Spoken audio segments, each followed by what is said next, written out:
In episode 90 of the METC podcast, we sit down with EL specialist Rob Greenhaw of the St. Louis RPDC, and we talk about how we can support our English language learners within the classroom by using different tech tools. We do focus on three main areas: comprehensible input, native language development, and parent engagement. All the tech tools revolve around those areas, so let's get started.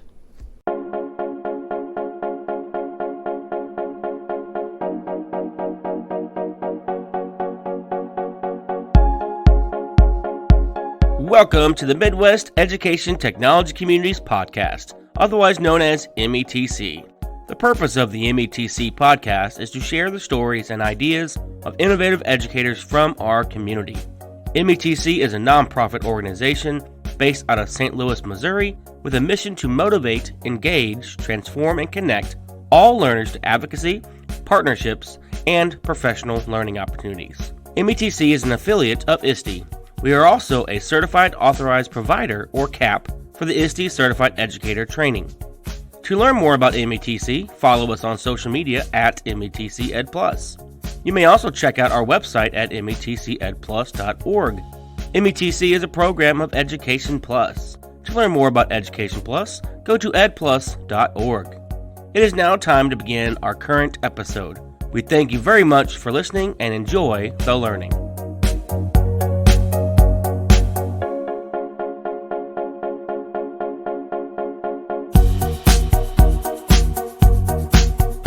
Hello there, everybody, and welcome into another episode of the METC podcast. It has been a while, so I apologize for the slight vacation. Not necessarily vacation. I wish I could say I was on vacation, though I have had an anniversary and my wife's birthday since the last recording. But definitely not going anywhere with this whole pandemic thing. But just a lot of stuff going on, so I have not gotten around to it. Plus, I've also noticed that some of the listening, the downloads have not been as heavy as it has been but prior to the pandemic. So I want to kind of give everybody else a break and kind of ease back into this as we get toward the beginning of the school year. So welcome to episode 90, 10 away from 100. That is crazy to think that we're that close to 100 episodes in our fourth year on the air, so it's pretty exciting. So this episode is pretty cool because it supports students, and we all, as educators, we want to support all students, and during these crazy times, we may be struggling to do that because we're remote teaching, and that's new to us. And so one of those, one student in particular that we may be trying to focus in on are students that speak a different language. And so I brought in one of our experts at the St. Louis Regional Professional Development Center, the RPDC. His name is Rob Greenhaw, and he is our MEL consultant. He works for the state of Missouri called DESE, and he is going to tell us about different ways to help support these students and talk about some different tech tools that will allow you to do that. And so he does an awesome job working with teachers throughout the St. Louis region and throughout the state for that matter. And so he's a great resource to connect with. He does give out his email and his Twitter handle, so those are all in the show notes. Head over to our website at metcedplus.org, and you'll be able to access that content there. So be sure to do that and connect with him, because he definitely is someone to keep an eye on, and he's always loving to help people. So definitely reach out to him if you have that. So since our topic today is supporting the English language learner in the classroom, our Twitter challenge is, how are you currently doing that? Whether that is right now in the pandemic, or maybe you can go back to last year when we were in the classroom. How are you supporting your EL students in your class? What resources were you using? What tech tools were you using?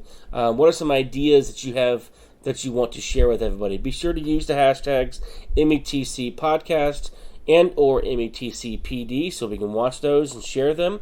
Let's get a good list of resources going. I can add those to the show notes as they come about. Hopefully we can get a lot of resources going. So again, share your resources. What are some tools and ideas that you have come across that you use with the EL students? Head over to Twitter type it up and leave the hashtag METC podcast on there so we can all watch those come in. The Tech and 60s have also been on vacation a little bit. We were almost doing 3 or 4 a week for a while. So if you have not been onto our YouTube channel for quite some time, you need to head on over there, go to YouTube and search the Midwest Education Technology Community, and you will find our YouTube channel there. You can subscribe so you won't ever miss a video that comes out. I definitely have some new ones that are lined up. I use Outlook for our email system, and I'm a web client version. I don't like using the client that's on my machine. It just takes too long, it's too clunky, and there's some new tools and resources coming to that, so I'm really excited to share those things. So if you happen to be using Outlook, you'll be happy to hear those. If you happen to be using Gmail, they may sound familiar because there definitely are some resources that are already available in Gmail, but we were really excited when they came out probably about a year ago in Gmail. I think our Outlook folks are going to be just as excited in there as well. So those will be coming out shortly on the Tech and 60 side. So go ahead and head over to the YouTube channel. Subscribe now so when they do come out, you get them right there.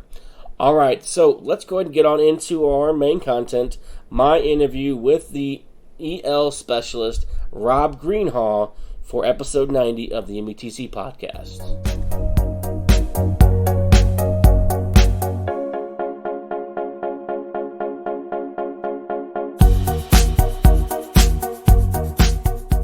Welcome, everybody, into the main content of another episode of the METC podcast.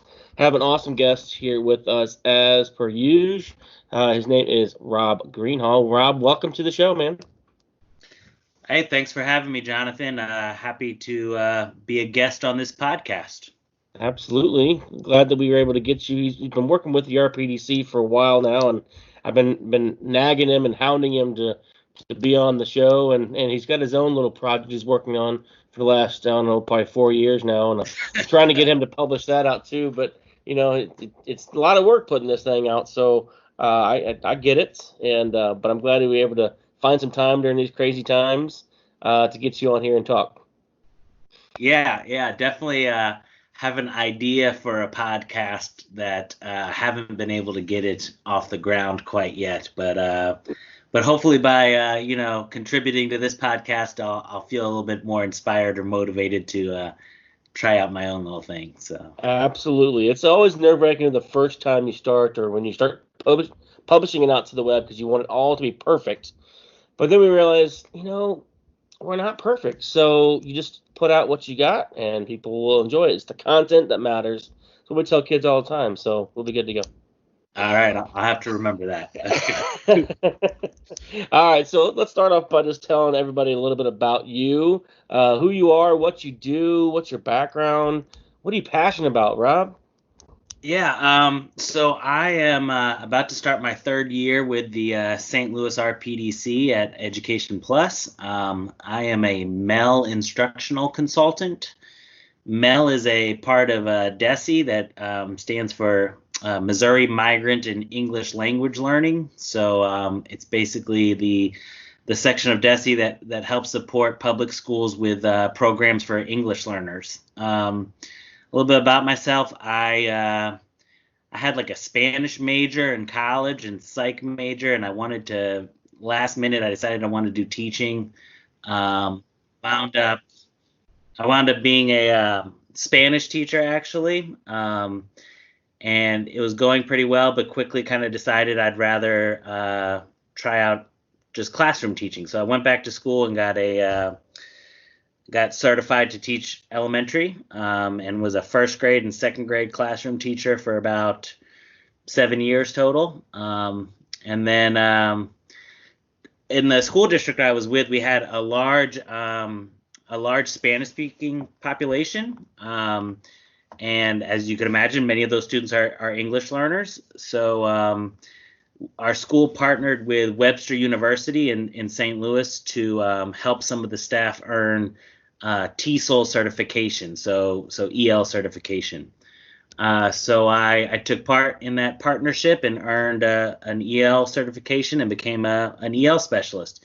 And that's when I really found my niche. I mean, I just felt like, I spoke Spanish, so I always kind of felt like valued at the school, right? So I could talk with parents, I could talk with students in Spanish if I needed to, and you just kind of feel like that you're really connecting with these families and you're able to help them out and you're developing real relationships with them.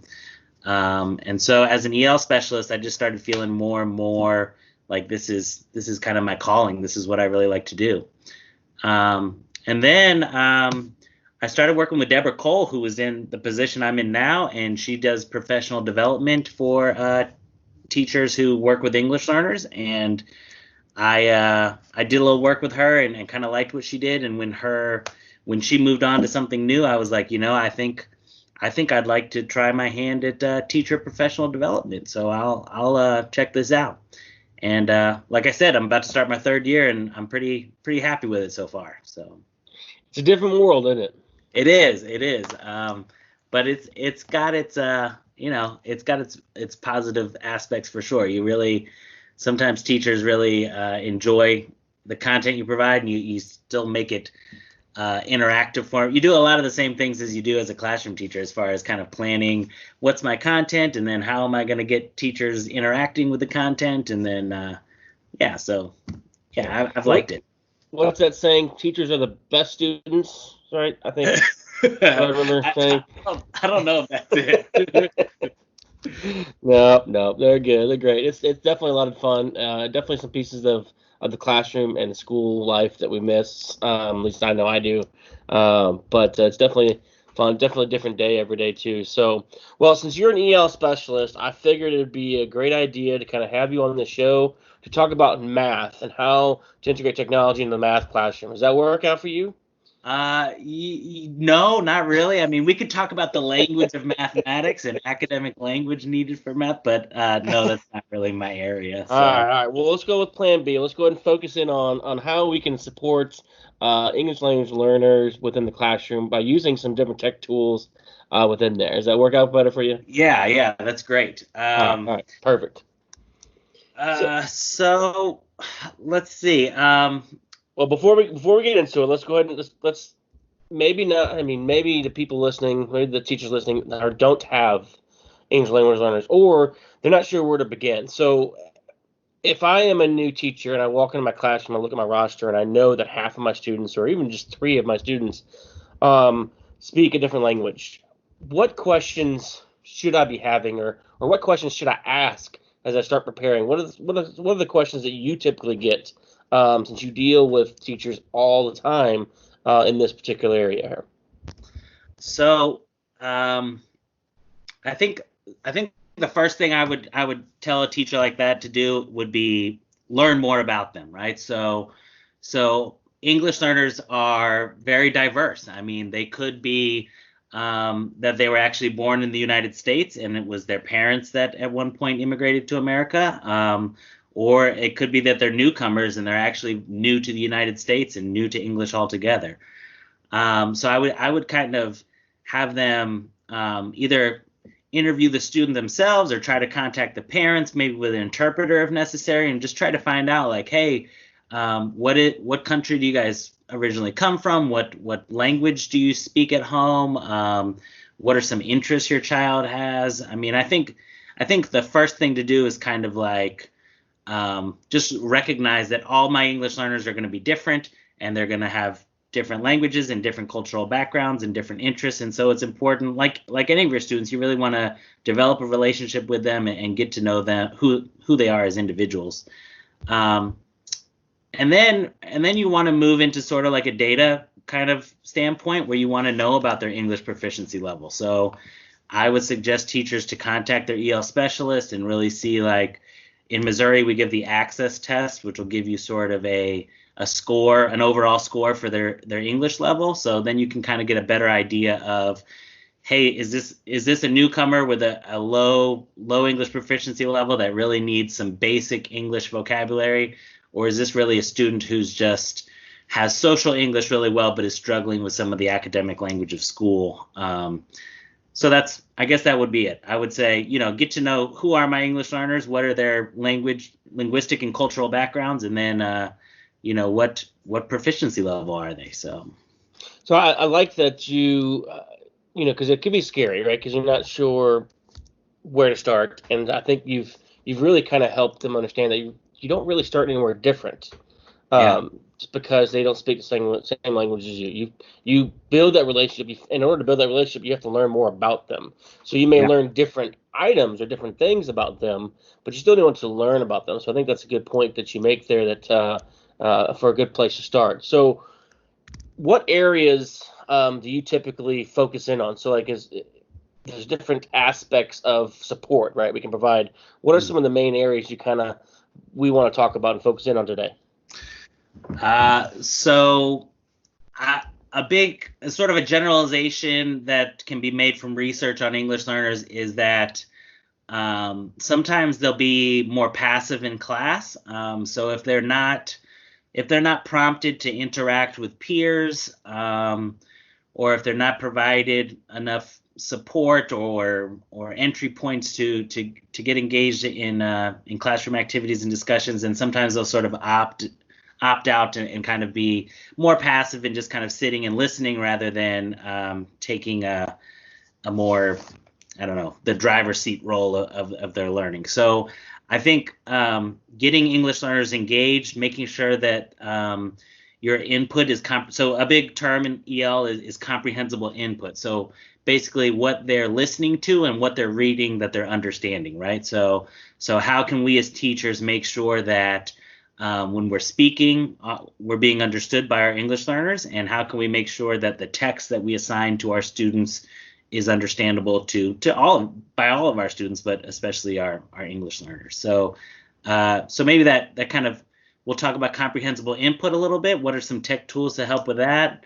Kind of some ways to get student interaction going, and then maybe some sort of like supports for native language development. That's another thing, is sort of like a bigger shift recently, not recently, I mean probably 30 years or so, has been kind of like trying to help schools and teachers to see that first language as valuable and something that needs to be developed, right? So yes, we want our English learners to learn English, but we also want to let them know that we think the fact that they're bilingual or multilingual is important, and we want them to develop literacy skills in their first language as well. So It's a good one. That's a good one. Yeah. So I like in the idea that, when you think of students that may be passive because they don't understand things, and if you have trouble with understanding that, just think about anytime you walk into a room and the topic is not something you're familiar with, right? I mean, you're not going to be as outgoing. Well, at least you generally should not be as very outgoing and over the top and interactive as you should, because you don't know what's happening. So you kind of right. sit back and you wait for things to happen in front of you because you don't know what you're doing, right? Yeah. And so imagine that all the time and not Mm. being able to pick it up as fast. So I think that's a good way to look at it. Yeah. And so as we look at comprehensible inputs and what resources can support that, what are some ideas that you have to support that particular area? A couple different things. I mean, one thing that's not necessarily related to tech is just rate of speech, right? So you want to be mindful of how fast you're talking when you're delivering instruction, when you're lecturing at all. And you want to sort of slow yourself down a little bit. You want to give some students some wait time. You want to kind of chunk your lecture, so give students some time to interact with the turn and talk is a great little technique to kind of like, all right, I gave you some information. I'm gonna give you a minute to talk to your neighbor about what you understood about that, right? And then kids at like low proficiency levels, they're really trying to translate everything back into their first language in the beginning. So as they develop proficiency, they stop needing to do that as much. But in the beginning, they're really hoping for you to slow down, and because they're still trying to think about what you said in the beginning, and you're already on sentence 5 or 6. So I think one thing is sort of rate of speech.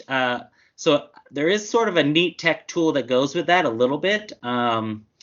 So if I relate this to a tech tool, there's on Google Slides. Many of our teachers use Google Slides when presenting lessons. There's a live closed captioning feature on the presentation mode. And so essentially what this does is everything that the teacher says, pops up on the bottom of the presentation in text. So it's going to be a little bit tricky, especially if the classroom is a little bit noisy because it's going to be picking up everything. But if you're aware that the computer is sort of listening, all of a sudden you're going to be talking a little bit more slowly. You're going to be speaking a little bit more clearly because you want that text to be accurate on the screen. And then we talk about comprehensible input, having that text there in addition to your verbal input. That's going to help English learners, right? So I often talk about, like, sometimes you watch a movie with a really heavy British accent. The actors have heavy British accents or something, and you put on closed captioning. Suddenly, like, you understand all of it, right? It's not that you didn't speak English or they're speaking a different language. It's just that suddenly you can hear the different words a little bit better when you're reading along on the screen. So a little feature there with Google Slides is they do have like a live closed captioning, which could make you, at the minimum, make you a little bit more aware of your rate of speech, right? Yeah, absolutely. I think that is a huge benefit. I know it benefits me because I talk a little too fast sometimes. And so when I definitely see that scroll across the screen, or when I use voice typing a lot, I will have to slow down sometimes because otherwise it won't pick up what I need. And so that brings up, I'll kind of add on to that. The live closed captioning in Google Slides is great. But then also, as we're in our new normal now where we have to converse via Zoom or Google Meet, they also have live closed captioning. And so those, if you click on the closed captioning icon, both on Microsoft Teams and Google Meet, it will translate or caption what you say there as well too. It's a little harder to do in Zoom, but generally the same idea. If you talk too fast, it's going to look like a bunch of gobbledygook there. So. Yeah. It's a good point there on the rate of speech there. You make a good point with the remote teaching. I mean, I think if you're doing any kind of recorded lecture or something like that, if you have an option to do a closed caption with that, I definitely think that's gonna, and you'll be surprised, it'll help your English learners, but other students, I'm sure, will kind of reach out and say, hey, that's really helpful. So. Yeah, and what's neat, and this could be a whole other session or a PD session, but for those who are not familiar with Office 365, Microsoft Stream is basically like an internal YouTube service that they have, and when you import a video into Microsoft Stream, it actually creates a transcript for you of everything that's being said in that video, and so that's something that can be very beneficial to a student like that as well. So. Definitely maybe something to look into if you don't have access to Stream, or if you are using Microsoft, maybe we should check it out then too. But anyway, all right, sorry, go ahead. Well, I'll say one more thing about sort of rate of speech and videos actually. So YouTube and many other things, maybe this Microsoft Stream also will usually have like a playback speed, right? So whereas you could listen to something in sort of the real time rate of speech, you could also slow it down, and that can be helpful for English learners also. So often when you're hearing a language that's not your first language, it can sound like people are talking really fast.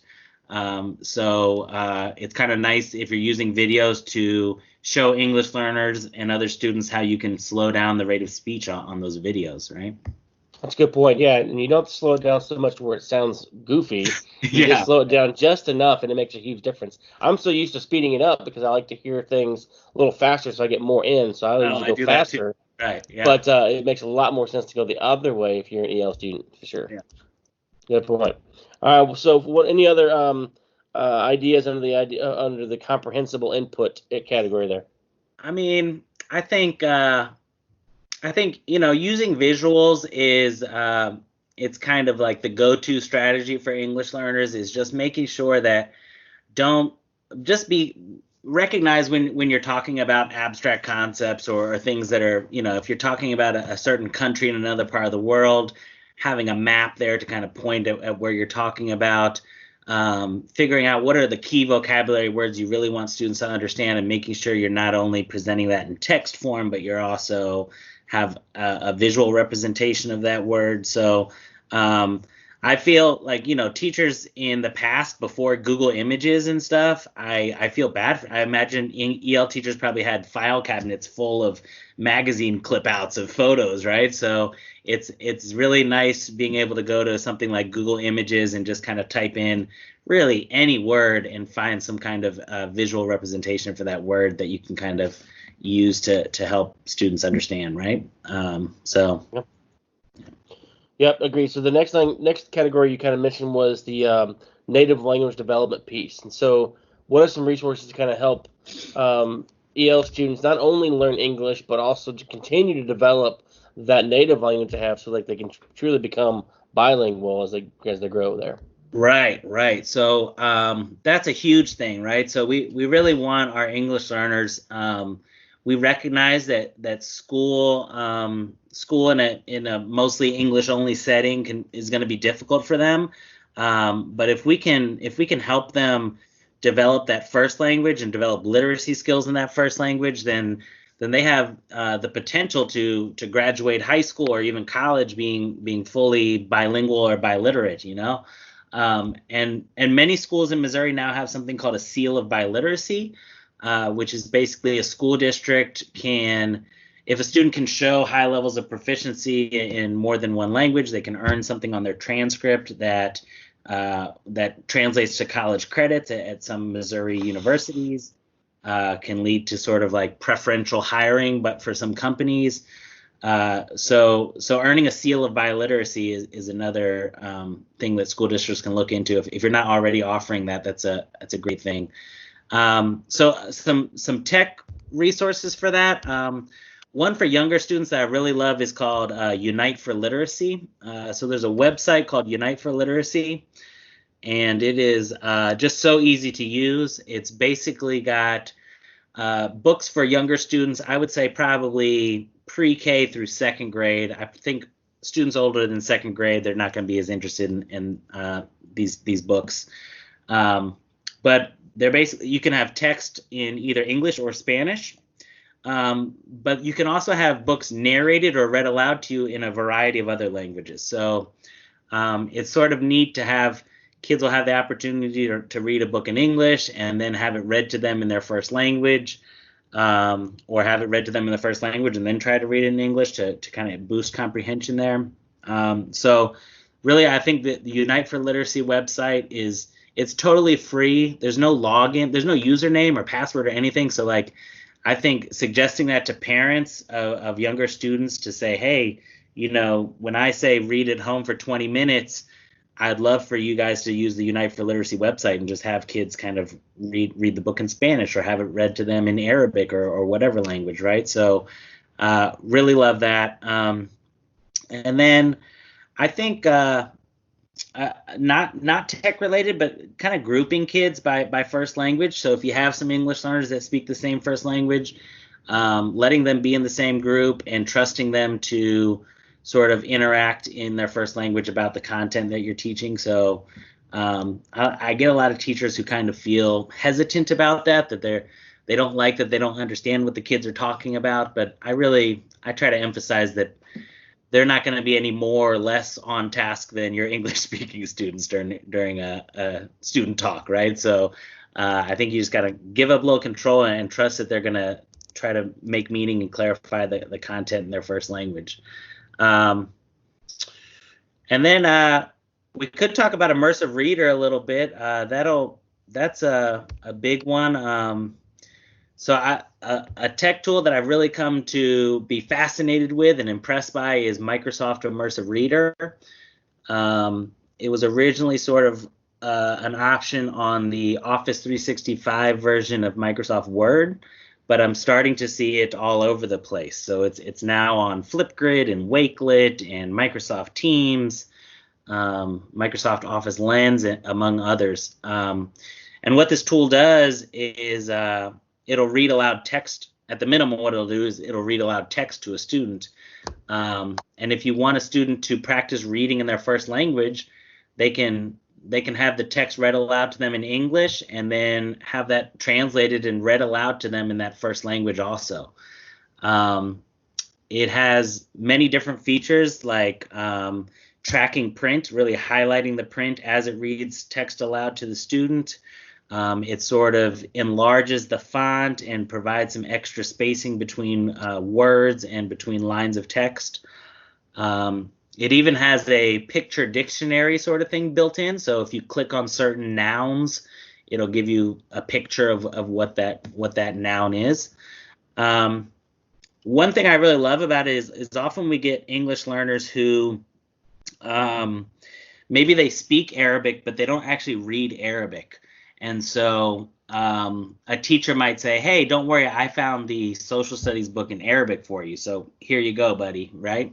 And instead that kid's like, look, he's probably thinking, I appreciate that you got this book for me in Arabic, but I don't actually read Arabic, right? So this doesn't really help me very much. So the Microsoft Immersive Reader can have that, written in Arabic and then read it aloud to them in that first language. So the kids, their comprehension is boosted by hearing it in their first language, and they're starting to develop sort of that literacy in that first language by having the text highlighted as it's read to them. So yeah, really impressed by this immersive reader tool that I'm seeing more and more. Yeah, it's definitely one that I've been talking about and sharing for a while because, it's since it first came out, I was like, no, this is a game changer. This is going to be something that really, that and Teams, is going to put Microsoft, quote unquote, back on the map, right, in the education world. We know that Google has made a big headway into at least the Missouri side of education. It's not necessarily true in all states, but it is here in the St. Louis and Missouri area.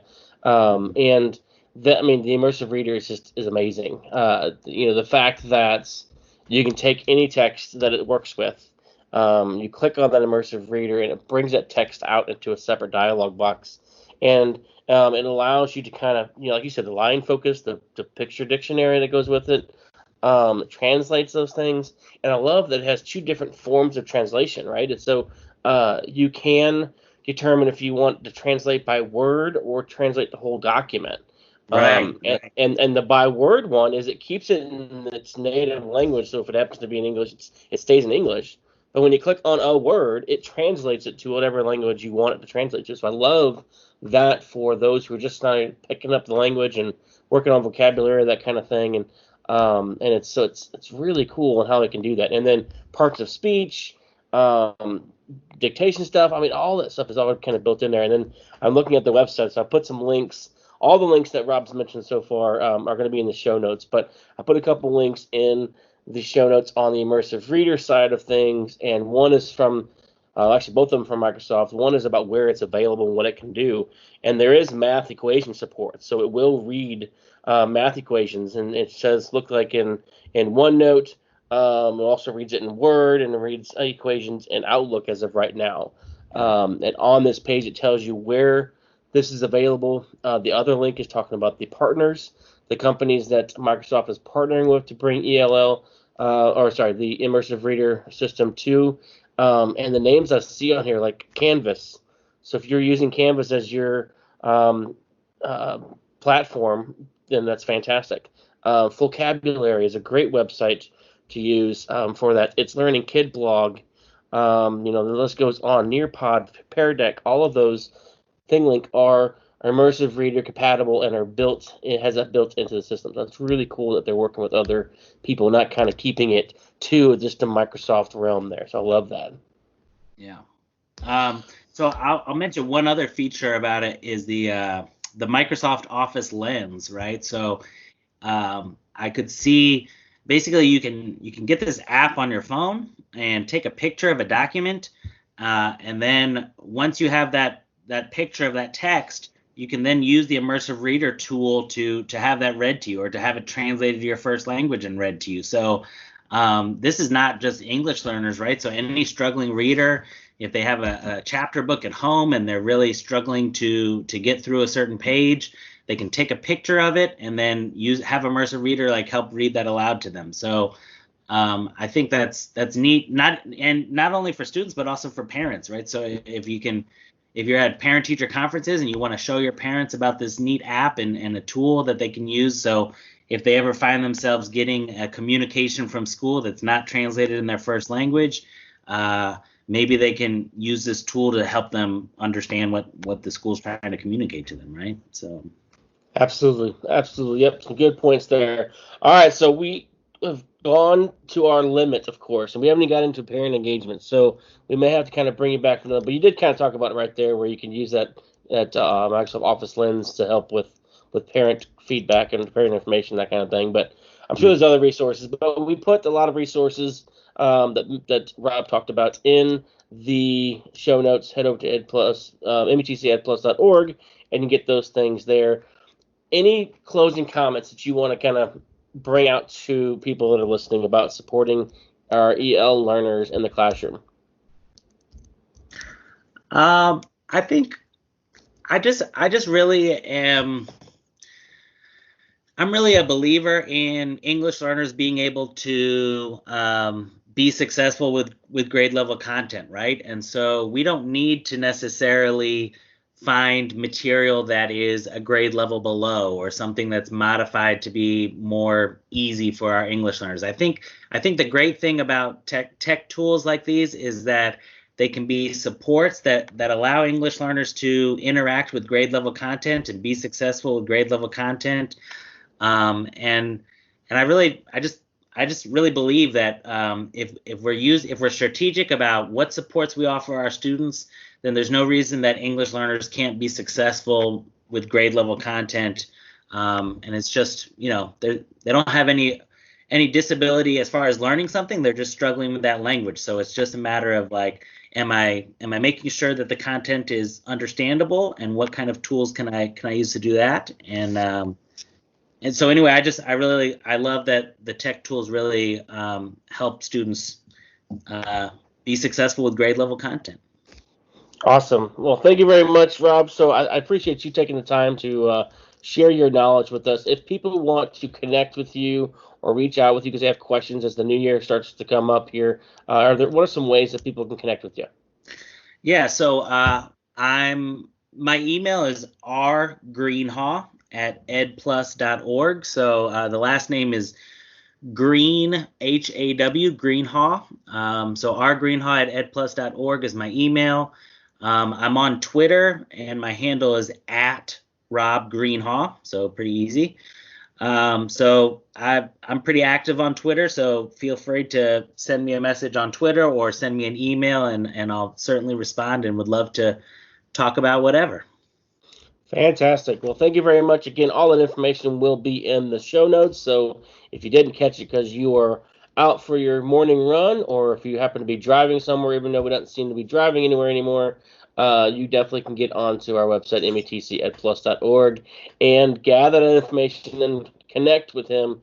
He's a wealth of information on this particular topic. Not math instruction, but EL instruction for sure. So thanks again, Rob. I greatly appreciate it, man. Hey, thanks for having me. Absolutely.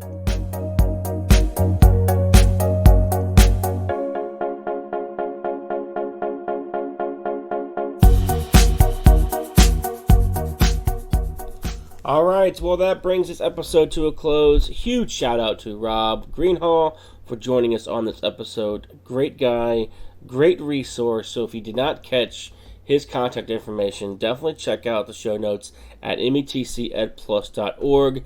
A lot of stuff he can help you out with.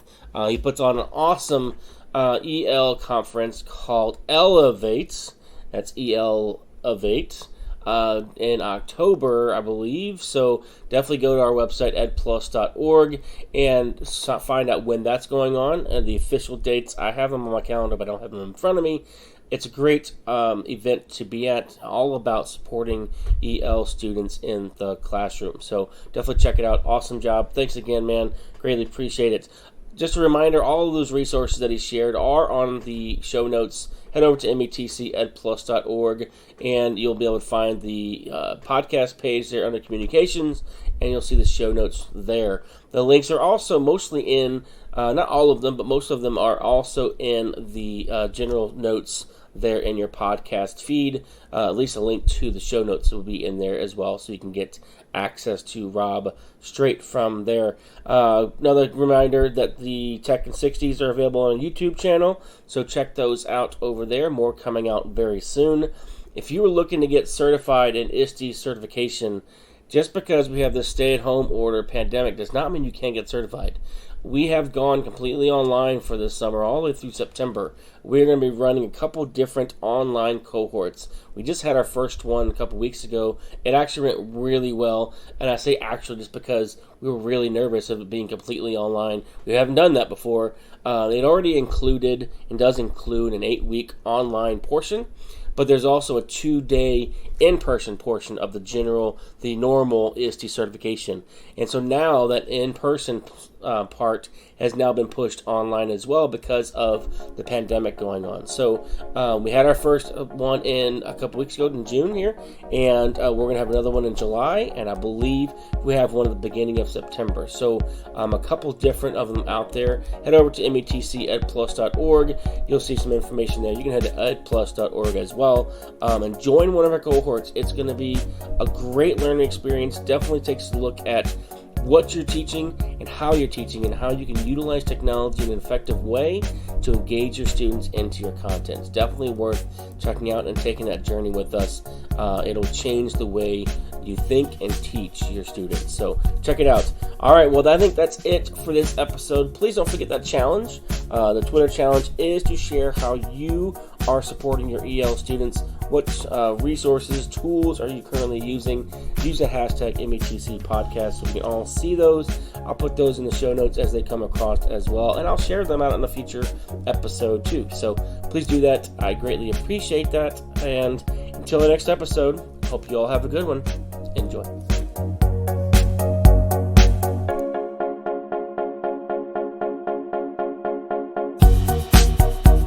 Thank you for listening to the Midwest Education Technology Community's podcast, otherwise known as METC.